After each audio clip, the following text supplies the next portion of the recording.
इतना कुछ है हमारे आसपास जिसे सच से बुना जाता है। वो कारीगरी जो हाथों का हुनर तो है, उससे भी कहीं ज्यादा सोच का जादू है। बिजनेस सॉफ्टवेयर, हमारा हुनर, हमारी पहचान, जो आपके बिजनेस को आगे बढ़ाने में आपका साथ दे। Zoho, made in India, made for the world. अब अल्लाह भी सोचेंगे। मैं मुकीम अहमद से पूछ लेता हूं, फिर करण वर्मा के पास जाऊंगा।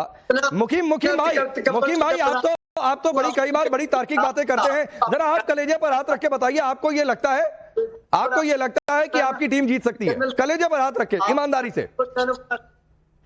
बिल्कुल, देखिए जी, टीम फाइट करेगी और आपको अगर दांतों से पसीना ना आ गया तो हमें जो मर्जी कह दीजिएगा, आप बेफिक्र हो जाए और हौसला रखें। हाँ। आपने तो अभी से रोना शुरू कर दिया है, हिम्मत रखिए और ये बच्चों को बरगलाएं नहीं।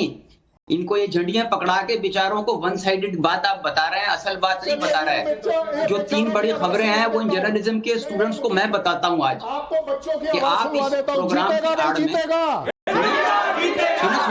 में जीतेगा, ये है इन बच्चों की आवाज। और सुनिए मुकीम अहमद, आपने एक बात बोली, मैं करण वर्मा के पास जाना चाह रहा था। आपने एक बात बोली ना सर, झंडियां, दिक्कत क्या है कि किसी भी मुल्क का झंडा आपको झंडी लगती है। सर ये तिरंगा है, ये हिंदुस्तान का झंडा है। ये अलग बात है कि हमारे हर रंग में एक संदेश छिपा हुआ है, और ये अलग बात है सर कि आपने अपने झंडे में चांद लगा के रखा है, उसी पर खुश हो जाते हैं कि चांद पर पहुंच गए। दिक्कत सिर्फ इतनी है, फर्क सिर्फ इतना है। आपने एक बात कही ना मुकीम भाई, आपने एक बात सुन लीजिए। बच्चों को ये कह रहे हैं कि झंडे लेकर बैठ गए। ये कह रहे हैं इनके लिए, ये हमारे बात ही नहीं हुई बच्चों से। हाँ, सर ये हमारे देश का झंडा है, तिरंगा, हम तिरंगा लेके ही बैठेंगे। इन्होंने नहीं दिया है, हम बहुत प्राउडली से पकड़ के खड़े हुए। हमारा हक है। आप बोले। ये वही तिरंगा है जो 3 महीने पहले आपके पसीने छुड़ाए थे। अरे गजब गजब, आप लोग बोलिए भाई इधर से। ये हमारी जान है, शान है, आपके लिए झंडा हो सकता है। ये देखिए लोग कह रहे हैं करण वर्मा की यही तिरंगा है जो फाइनल में मैच के बाद लगेगा।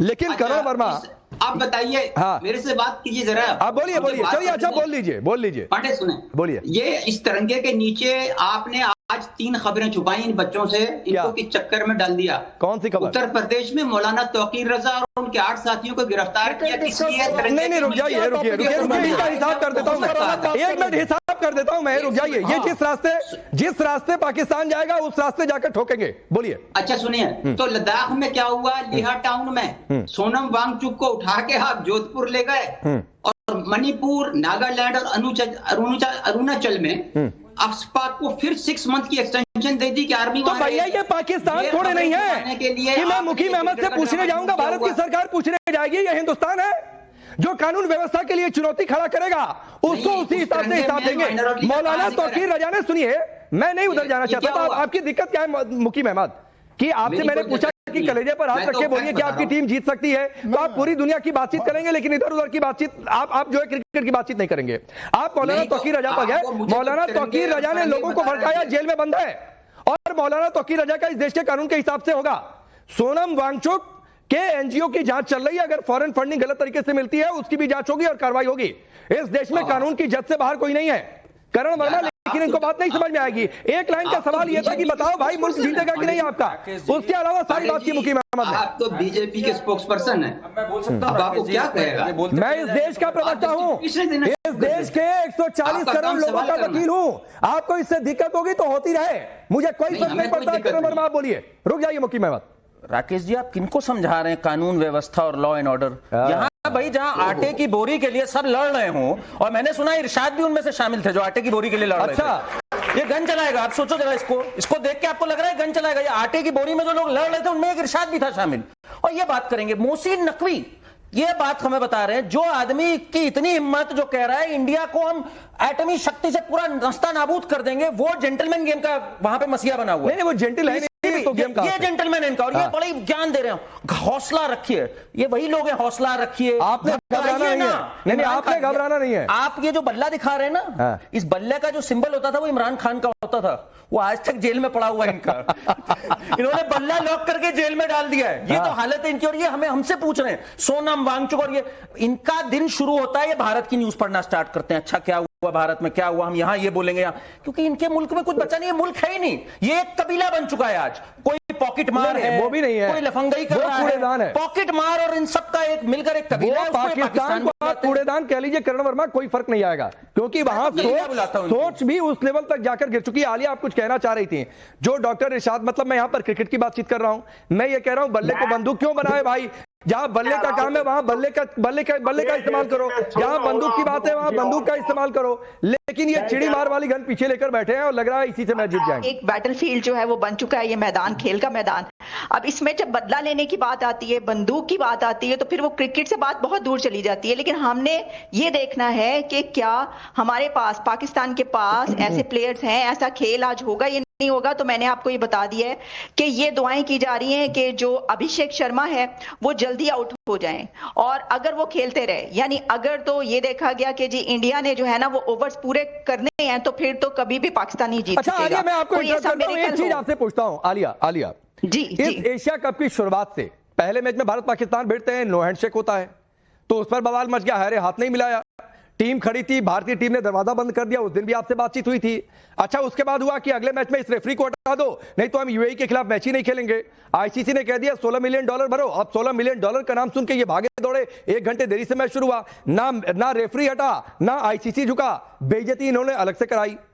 और अच्छा मैच खेले फिर भारत के सामने, तो वो गन वाला इशारा किया।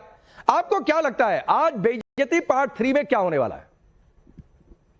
देखिए, मैं वही आपको कह रही हूं कि प्रेशर जो है वो पाकिस्तान पे बहुत ही ज्यादा इसलिए है कि पाकिस्तान तो अगर अच्छा खेलेगा तो कम बैक करेगा ना। इंडिया तो ऑलरेडी एक ऐसी उसकी फिटनेस और ऐसा गेम है कि वो तो ऑलरेडी जीता हुआ है, सारे मैचेस जीतता हुआ आ रहा है। तो इस वक्त जो प्रेशर है वो ये है कि पाकिस्तान ने इंडिया को किसी ना किसी तरीके से हराना है। और मुझे ऐसा लगता है कि क्योंकि प्रेशर बहुत ज्यादा है, और देखिए अगर तो पॉलिटिशियंस और जो एनालिस्ट हैं वो टीवी पे बैठ के बंदूक लेकर आ रहे हैं, अपने पीछे रख रहे हैं, बंदूक दिखा रहे हैं, तो फिर तो मुझे लगता है कि आज भी मैदान में जो प्लेयर्स हैं ना वो फिर बंदूक के इशारे ही करेंगे। मुझे तो ऐसा लगता है आज भी बहुत कुछ होने जा रहा है। आलिया क्या कह रही हैं? आज बेइज्जती पार्ट 3 है। नाखून मत चबाइए, थोड़ी देर पहले आप नाखून चबा रहे थे। देखिए, ये नाखून मेरा ख्याल आप खाते होंगे, आप लेते होंगे। दूसरी बात यह है कि जो कुछ मैंने सुना, मुझे सुनिएगा, मुझे मालूम है कि आप मुझे बोलने नहीं देंगे, 30 सेकंड भी पूरा नहीं बोलने देंगे। पहले तो मैंने मैदान, अच्छा बोल लेने दीजिए आप, 30 सेकंड नहीं, 1 मिनट बोलिए, 1.5 मिनट बोलिए, दिया समय। देखिए मिर्चें शुरू हो गई सबको। देखे, मैंने मैदान में गन की बात नहीं की, आपने बहुत सारी गन दिखाई, बहुत सारे बल्ले के ऐसे निशान बताए, जो कुछ होना था वो हुआ। जो हमारे खिलाड़ियों ने अपनी शेराना जहाद के तौर पे, मोहब्बत के तौर पे, प्यार के तौर पे जो कुछ कहा, हम उनको मोहब्बत और एहतराम से देखते हैं अपने खिलाड़ियों को। दूसरी बात यह है कि आज मैदान में जंग होगी, एक जंग जिसको कहते हैं खेल की सूरत में, जो जीतेगा वही सिकंदर होगा और जो खेलेगा वही जीतेगा इंशाल्लाह। दूसरी बात ये, दोनों टीमें खेलने के लिए आई है, ऐसा कुछ नहीं है कि आप खुदाई मखलूक है, आपकी टीम ऊपर से उतरी है, उसने जीतना ही जीतना है। तो हमारी टीम भी जीत के उससे नजरिए से आएगी, जीतने के लिए खेलेंगे और जीतेंगे इंशाल्लाह, जीत के दिखाएंगे। आज ये जो बड़ा बोल आप लोग बोल रहे हैं, शाम को इंशाल्लाह आपको मुर्गा बनाते हुए नजर आएंगे लोग हिंदुस्तान के। आप पाकिस्तान की बात करते हैं कि पाकिस्तान के टीवी टूटते हैं, घर जलते हैं, आपके हिंदुस्तान में इससे ज्यादा कुछ होता है। डॉक्टर इरशाद, दिक्कत यह है सर, आप अपने लीजेंड जो प्लेयर थे उनको सुनते नहीं है। डॉक्टर इरशाद, जो आपके लीजेंड प्लेयर थे, मसलन वसीम अकरम, आपने उनको सुना नहीं। इमरान खान बेचारे बोलेंगे कैसे जेल में बंद हैं। वसीम अकरम ने 2 कहा कि फेवरेट तो इंडिया है, बाकी T20 है, तो कभी भी कुछ भी हो जाए वो एक अलग बात है। तो सर आप अपने लीजेंड प्लेयर्स को नहीं सुनते हैं भाई। खेल के जीतना और बात है, खेल के जीतना और बात है, फेवरेट होना और बात है, खूबसूरत होना और बात है, ताकतवर होना और बात है। ऐसी बात नहीं है कि खूबसूरत आदमी होगा तो वो ताकतवर भी होगा। आप अपनी खूबसूरती अपने पास रखिए।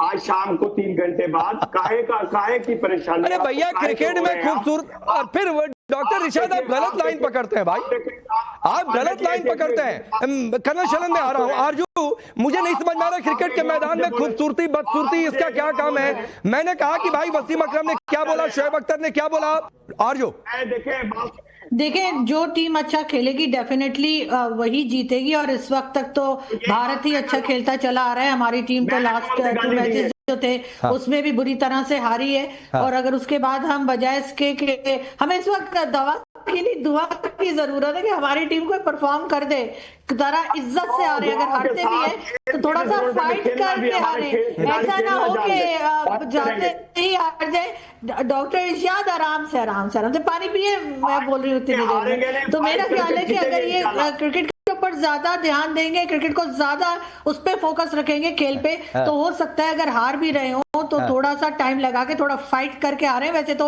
As a Pakistani I wish के पाकिस्तान जीते, उसे चमत्कार तो हुआ ही करते हैं, तो मेरा ख्याल है कोई चमत्कार अगर हो जाए तो हम जीत भी सकते हैं। अच्छा कर्नल शैलेंद्र, मैं आता हूँ। कर्नल शैलेंद्र, आपको लगता है ये चमत्कार होगा? 30 सेकंड आप, फिर करण वर्मा बोलिएगा। नहीं इरशाद, मेरे को आप 10 सेकंड दीजिएगा। इरशाद, सबसे पहले प्रोग्राम में आपने बोला था